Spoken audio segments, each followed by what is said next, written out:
Hello everyone, this is Defense Politics Asia, and this is the quick update over at the situation at the Zaporizhzhia region. At the Zaporizhzhia Front, at the Orikhiv sector, where the Ukrainians launched their main thrust into towards the eastern part of Robotyne, which is actually over here. This is Robotyne, and the Ukrainian forces were attacking in this area here. Allegedly, according to the Russian Defense Ministry, the attack was 3 battalions strong.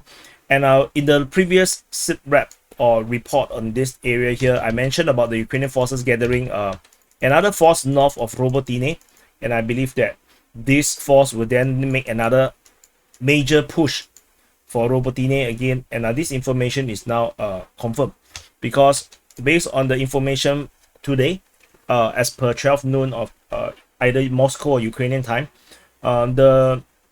the Ukrainian forces that was accumulated launched an attack, and they tried to break through with armored fists. Again, there is a mass rush of armored vehicles, and however, it seems like they did not break through.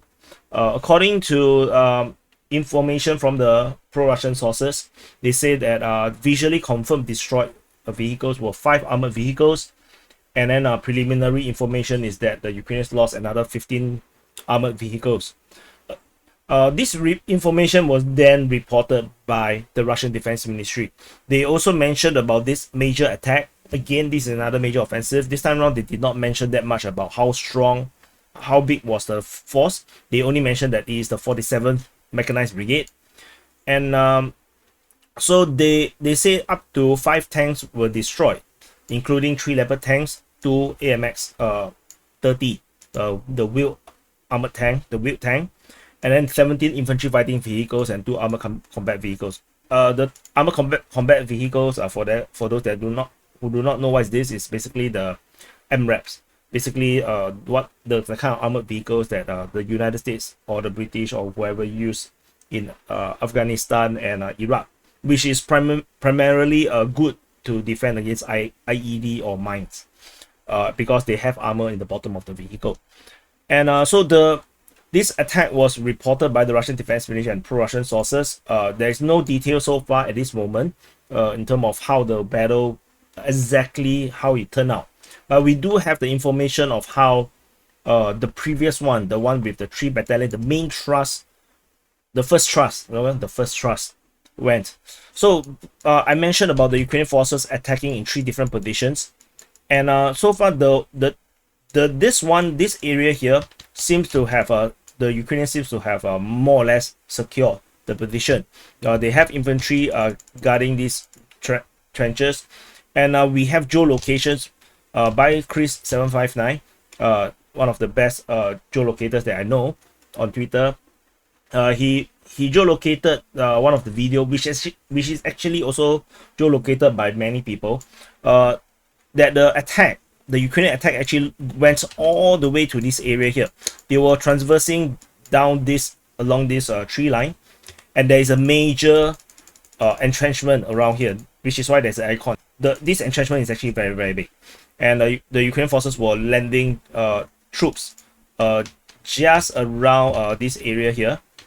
They landed troops just around this area here, but the entire company of armored vehicles got wiped out within 2 minutes, according to the video footage. If you were to believe there's no card or anything, they were attacked by tanks, artillery, and lancet, and basically all the armored vehicles that was in this video was wiped out.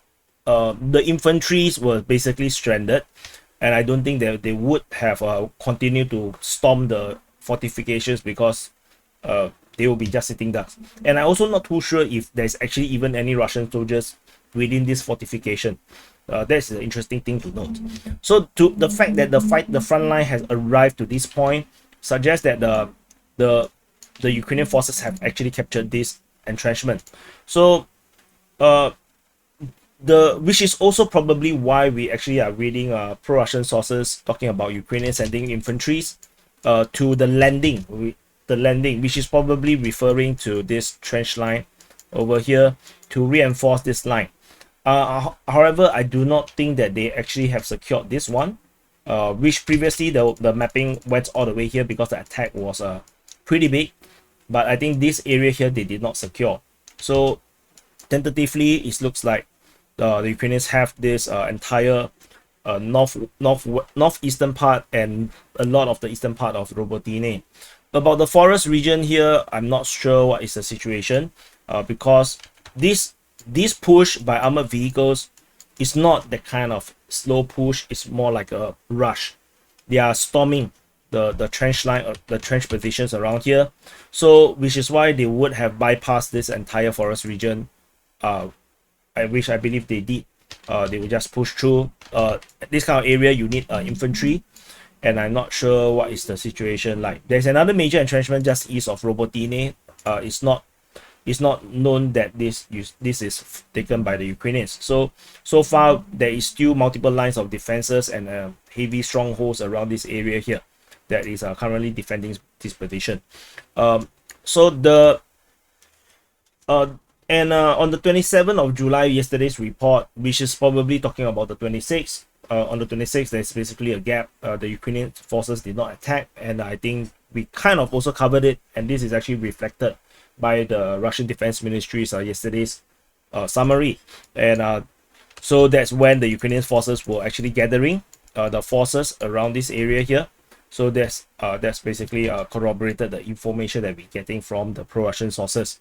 So the situation here continues to look pretty difficult for both sides. The Ukrainians are making a lot of risk making this push. Not sure how far they can go, given that there is major entrenchment around here. This area here is basically all very heavy, all just heavy entrenchments. Yeah, and then but at least they captured this first line, and this will give them some advantage to something to build on. So far, that's all we know of in the situation at Robotyne. And thank you for watching. So do press the like button, subscribe. As per the situation over at Malatomashka, we do not have any information about this. And there's also another thing is that there is some Syria maps the Ukrainians mapping in this way, which I think is probably not accurate, because there is a major entrenchment around this position. The Russians actually have a major entrenchment around here. So the Ukrainians are not known to have taken this entrenchment, because if they have taken this, I think the front line would actually be a much more bigger. So tentatively, it looks like it's going to be this. This is going to be like this for now, until we have further information that the Ukrainian forces actually have overcome this entrenchment. Oh no, I moved it. Okay, thank you for watching. Yeah, press the subscribe button, and I'll see you in the next update.